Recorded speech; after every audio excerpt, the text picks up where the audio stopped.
What do you do when your development partner backs out of a $16.7 million deal before you've even submitted the agreed upon deposit? That happened to me. The portfolio included Ottawa Towers 1 and 2 and 3 vacant former schools and assignment of the Phoenix Center settlement agreement. Altogether, more than 650,000 square feet, roughly 25 acres, and a $16.7 million purchase price. After about 6 months and more than 30 restructured LOIs, I finally got the portfolio under contract. Then my partner backed out, twice. So I quietly prepared to move forward without him. I secured $150,000 in private financing, put the portfolio under contract myself, this time as sole buyer, then closed on Longfellow School. The larger deal eventually fell apart, but my Longfellow became the project that's launching my development journey. To understand how I ended up controlling a deal that large, we have to go back to a Netflix documentary and a hunch.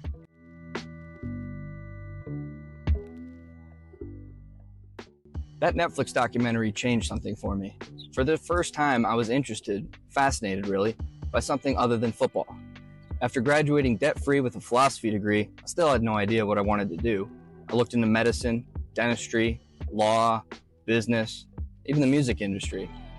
Then I earned my MBA, and despite receiving a post-grad football scholarship, grad school scholarship, and grad assistantship, I graduated in August 2016 carrying well into 5 figures student debt, and still no clear direction. But when I saw that documentary, my curiosity piqued. And the more I learned, the more I felt development might be the perfect fit for me. I also realized development sat upstream from virtually every sector of real estate, and really every other industry for that matter. Before a property can be sold, leased, managed, or invested in, someone first has to envision it, navigate zoning, secure approvals, structure the financing, and create it. I didn't know how to become a developer, but I knew I wanted to get my foot in the door and find out. So I took an entry-level new business development position at a commercial real estate brokerage firm. 9 months later, that decision put me in front of 3 downtown Pontiac properties, and 8 years later, here we are.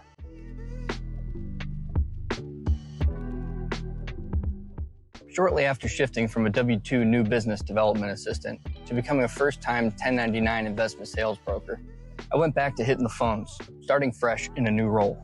My first 3 cold calls were to the owners of the 3 largest and most prominent properties in downtown Pontiac: the Riker Building, Ottawa Towers 1 and 2, and 28 North Saginaw, the former Pontiac State Bank Building, a mostly vacant 14-story building totaling approximately 120,000 square feet. At the time, I wasn't calling because I planned to buy or redevelop them. I was a brand new investment sales broker, looking for listings, building relationships, and working to generate business.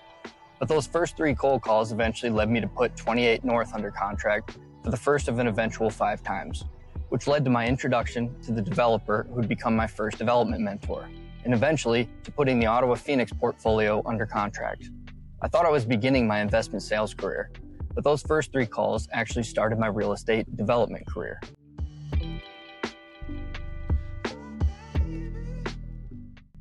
In August 2018, I put 28 North Saginaw under contract for the first of what would eventually become 5 times. 28 North was the former Pontiac State Bank Building, a beautiful, mostly vacant, 14-story office building constructed in the 1920s, approximately 120,000 square feet in downtown Pontiac, and it became my first classroom in the Red School of Hard Knocks. To move the deal forward, I had to start thinking beyond investment sales brokerage, about acquisition structure, due diligence, zoning and design, financing, and the public incentives required to make such a redevelopment and of that scale financially feasible. The prospective buyer, owner of another major downtown Pontiac building, introduced me to an experienced developer who would become one of my earliest development mentors. That relationship helped redirect me toward the original reason I entered commercial real estate, not merely to broker buildings, but to become a developer. Through 28 North, I began learning how development really works. Creative vision and financial discipline, debt and equity, capital stacks and public incentives, from historic tax credits and brownfield TIF, to the people in politics that can determine whether a project moves forward or dies. I learned many of those lessons the hard way, through mistakes and missteps that cost me time, energy, money, and other limited resources. But 28 North gave me my first real education in real estate development and built the foundation for how I understand the art of development today.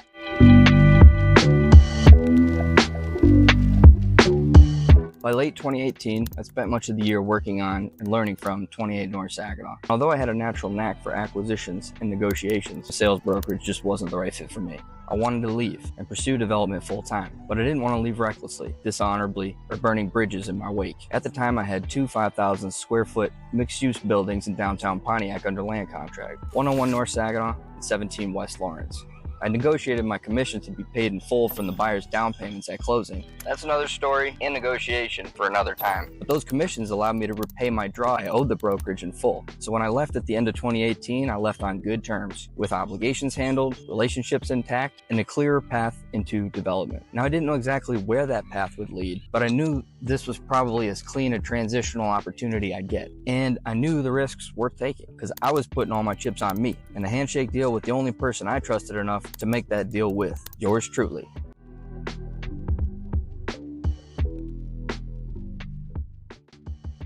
By the end of 2018, I had officially left brokerage behind and taken my first steps into development.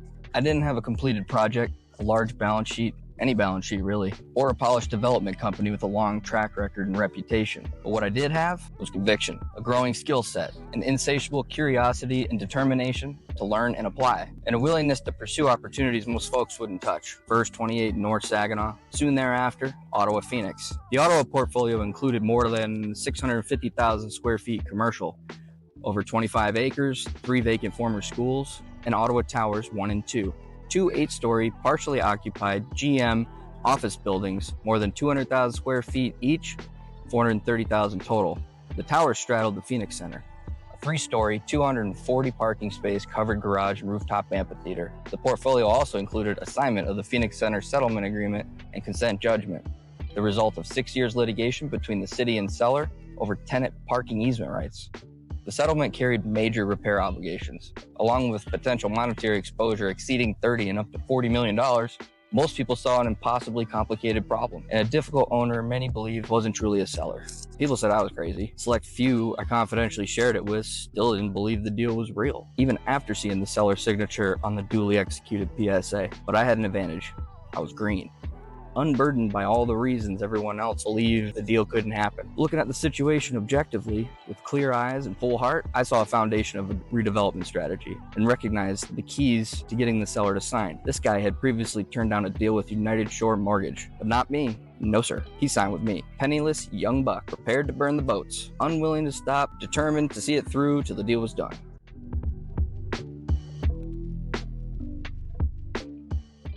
My plan for Ottawa-Phoenix was ambitious. Have the city and county each contribute 10 mil, saving each a minimum 10, likely 15, up to $20 million, and transfer ownership of the Phoenix Center and other nearby parcels to our development group. I also intended to secure master developer rights for at least the southern half of Pontiac's downtown loop. In exchange, our development group would release the city and county from their Phoenix Center settlement obligations. My Ottawa-Phoenix portfolio was a negotiated $16.7 million purchase price, so the proposed $20 million in public contributions alone would have exceeded the acquisition price by over $3 million. That additional capital wasn't some personal payday. It would have funded pre-development, architecture and engineering, site planning, municipal approvals, and the early work required to reposition the portfolio and surrounding downtown infrastructure for redevelopment. But the public contributions were only one layer. I also had a major Canadian developer prepared to partner with me on the redevelopment and match the $20 million public contribution with $20 million private equity. That meant over $23 million in project capitalization would remain after acquiring the portfolio. That's not including project debt, transformational brownfield, tax increment financing, or other public-private funding sources or funny monies. I wasn't simply trying to purchase a collection of buildings. I was restructuring a distressed public obligation and using it to finance the redevelopment of a major portion of downtown Pontiac and help ignite its revitalization.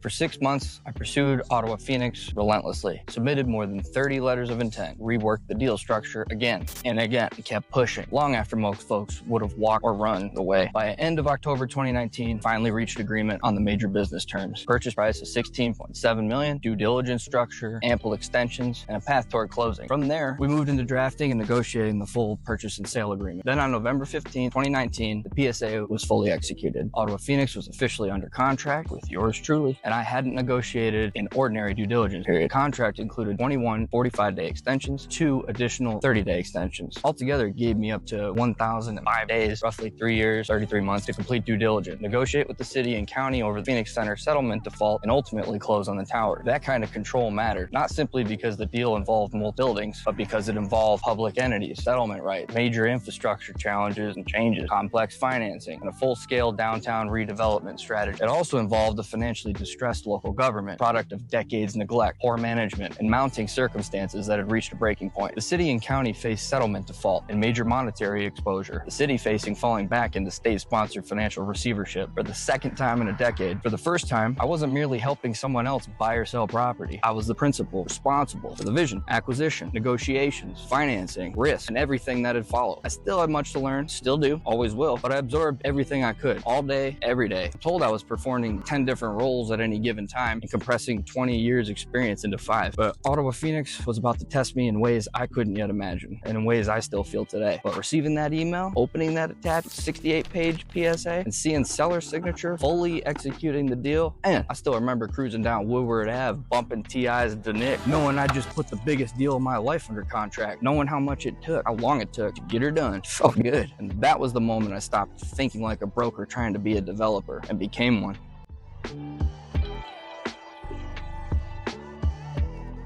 Putting Ottawa-Phoenix under contract was never the finish line. I mean, it took 3 contracts just to reach the starting line. The purchase and sale agreement gave me control and tremendous flexibility through 1,000 days due diligence. But of course, no guarantee I'd ever close on the portfolio. So the real work had really only just begun. Due diligence, negotiating a resolution to the Phoenix Center settlement default with the city and the county, working with public and private stakeholders, raising capital, preparing what I believe will become one of Southeast Michigan's largest, most transformative adaptive reuse redevelopment project. Every day there was a new problem, another meeting, another negotiation, another obstacle, another person working against the project, working against me. And every solution seemed to uncover 2 more problems, some expected, most impossible to predict. Then January 2nd, 2020, I closed on Longfellow School. At the time, Longfellow was not the plan. It was just another strategic piece in a much larger vision. And I was still completely focused on Ottawa-Phoenix, what I believe would become my first completed development. I had no idea Longfellow would, or that my hardest lessons were still ahead of me. I'd still have plenty of licks to take, still do, in the Red School of Hard Knocks.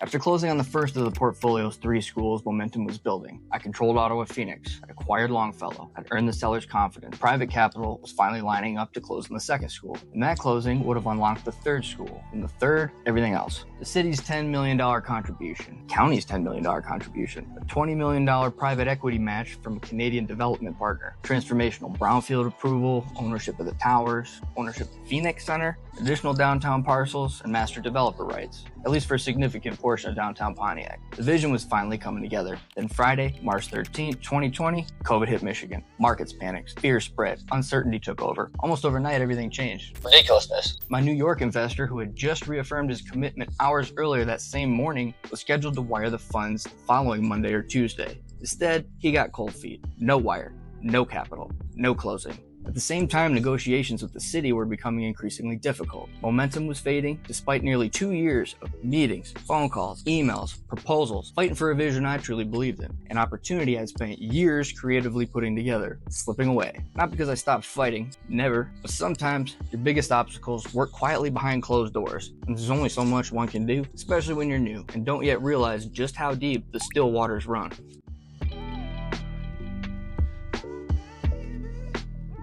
Ottawa-Phoenix never closed, at least not with me at the helm, but it did change my life for better and for worse. Everything I learned pursuing that deal stayed with negotiation, capital stacking, planning, due diligence, municipal approvals, leadership, politics, local politics, and elections. Yep, another story for another time. Human nature, perseverance, lessons learned the hard way, time-consuming, pocket-hollowing, energy-draining way. Looking back, Ottawa-Phoenix wasn't the end of my story. It was just the beginning. Experienced veterans in the industry have told me I could press 20 years of development experience into 5. Maybe they're right. I don't know. Either way, those lessons cost me dearly. Years, mistakes, stress, money, relationships, countless sleepless nights. But they also gave me something priceless: perspective, conviction, and a responsibility to share those lessons with others. And that's exactly why MyREDc exists today. So you don't have to learn everything the hard way, like I did. Red School of Hard Knocks.